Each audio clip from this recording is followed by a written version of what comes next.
Hello, hi, Reggie and Gina, Prince-Bythewood. I'm very big fans of y'all's, and I'm very happy to be talking to y'all today from Geeks of Color. Appreciate that. And thank you. And I actually was fortunate enough to actually meet y'all briefly last year during the Essence Film Festival Right. Yeah, in New Orleans. Yeah, I was one of the filmmakers there, so it's a honor to get to reintroduce myself to you guys again. no doubt. And one of the things during Essence Fest last year, I mentioned to y'all that I was a huge fan of Swagger on Apple TV, which I noticed was also executive produced by Brian Grazer and Ron Howard and Imagine Entertainment. How was it like collaborating with the team on this show? Well, yeah, so we first aligned with the first thing we did with Imagine Entertainment was our series years ago called Shots Fired. And then their production company worked with us on Swagger and here what was interesting is that Imagine and Nat Geo came to us and asked if we would be interested in doing season 4 of Genius about Dr. King. And this was in 2020, and we really just felt like really in terms of leaning in the urgency of now, you don't get to have Martin without Malcolm. And that was basically our pitch to Imagine. And so really happy that they embraced it. And obviously Nat Geo embraced that vision as well. And so it was a really great collaboration. You could see the greatness of the collaboration on screen. I got to see the first three episodes so far, and they were absolutely amazing.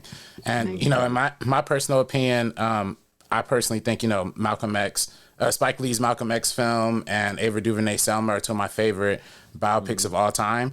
But they're both like relatively small slices of life, especially Selma. And what I think is great about this series, is great about Genius, is that we get a lot more detail about each of their individual lives. Was there a particular story or element that drew y'all to the series in particular? I mean, it really was this opportunity in doing a limited series that we knew we had actually 8 hours as opposed to say two for film. And thinking of it as an 8 hour film, we realized how much more story we could tell. And for us, we really did want to create a narrative where we could see the full breadth of their humanity, not just of Malcolm and Martin, but of Betty and Coretta as well. And, we wanted to know about the moments behind the iconic historical moments. We wanted to know them as men and as women and as teenagers and as boys and girls, like what inspired them, what inspired their genius. So that tackling of their humanity, of making them real and tangible, was exciting to us, and really why we wanted to tell the story. Yeah, but also just the discovery of their lives mirroring each other. Being able to tell their story juxtaposed with like what was going on in Malcolm's personal life, and this is what's going on in Martin's personal life, and this historical event aligned with that historical event. So, like you, we're fans of those movies you referenced as well. Um, but what was made this exciting is to really examine them side by side, and that's what we did here. Yeah, I thought the side by side parallels were beautifully handled, especially seeing Malcolm in prison versus Martin going to college, and going through that whole, and then especially it hit hard when Malcolm was getting out of prison at the same time that Martin was, graduating from that white, the white institution. And it was just it was very full circle. Another moment that I really loved too was seeing, the great performance from Aaron Pierce during that moment when he was debating the college students in the prison. Princeton, yeah. Yeah, that was very, very powerful for me. Was there any scenes in particular that y'all were passionate about including into this into the show or in the pilot, or just anything in general, or just anything during y'all research that y'all found particularly, moving? Well, I just think like one of the things that we both talked about a lot in the beginning, it was so important to us to highlight the women. And you've gotten up to the first three and you'll see a lot of texture with them. But when you get up to hour 5, Like we're really seeing it through their lens. We're really seeing Betty's origin story and Coretta's origin story, and something that Gina and I really wanted to make sure landed within this narrative. Yeah, absolutely. And yeah, I thought that was very handled. I thought it was amazing seeing how tenderly the relationship between Coretta and Martin developed over the course of these 3 episodes, also with Betty and with Malcolm as well.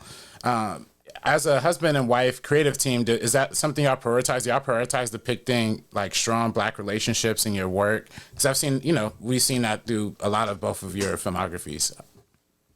I mean, certainly the love stories within this was something that was exciting for us to show, and that's obviously a great way to show humanity.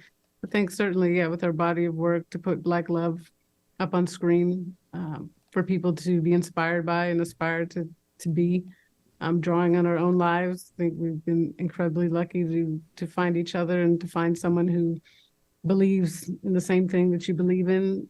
Certainly for us as artists, and the power of what we do and our belief that we can change the world. That started on a different world where we met, and it's never wavered. Yeah, and I just think also just like the joy with it. I mean, even in our narrative, with this current narrative with MLKX, they also had joy. I mean, they sacrificed a lot. But there's also like joy and love that sustains them, that sustains us as a people. And I feel like it organically, comes through because it's important to us. Yeah, and I think it was handled very perfectly, especially with the directing team they all have for the first few episodes. I noticed the pilot was directed by Channing Godfrey Peoples, and she did a great job establishing that connection. One last question before I go to, and this is more of a comment, I should say, but wow, the casting. Aaron Pierce and Calvin Harrison Jr. are phenomenal. How'd you go about the casting process for this show? Well, we had a great, casting director, Kim Williams. But, we really targeted some of these actors, and, really had a lot of fun, just going after them. And, obviously we wanted to cast folks that were younger. Yeah. We really love the younger version of Martin, Malcolm, Betty, Coretta. Martin was 26 years old when he led the Montgomery bus boycott. Neither one of them saw past 39 years old. And, G, what do you think?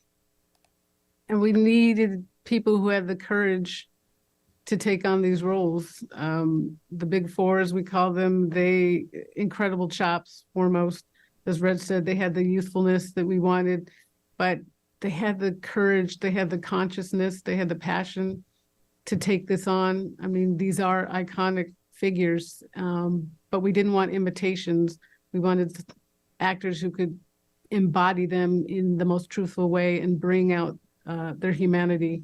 And all four embrace that. They embraced each other. They were there for each other during this process. It's tough, and it was a beautiful thing to see their chemistry. Both couples have incredible chemistry. Their love stories they're hot. So we're excited for the world to see it. Yeah, no, it's phenomenal, and thank y'all very much for the opportunity to talk to y'all and about this show. And I'm really excited for the rest of the world to see the genius behind Genius. So Appreciate it. Thank you very much. Good luck. Thank you. Bye-bye. Thank you. Bye.